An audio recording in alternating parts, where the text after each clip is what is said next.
Kể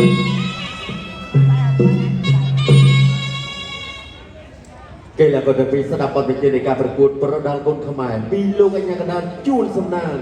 ส่งจะไปเรียบจูนทองได้ถากตูออนตราเคียนนี่คือประกวดจำนวนปรามตึกตีปุ้ยราวอ้วน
You're the winner.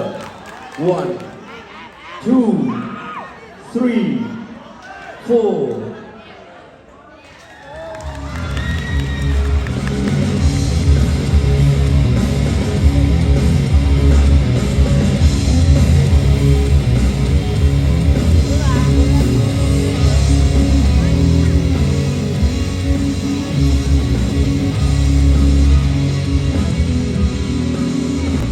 เกล้าก็ปกก้องรอคนตึกวิจิตรก็ไปยืนตัวมันจะอยู่เนี่ยแต่ไปดูเกล้าก็ปกก้องแค่มอบปีประเทศลาวสุดลำตะลุกตึก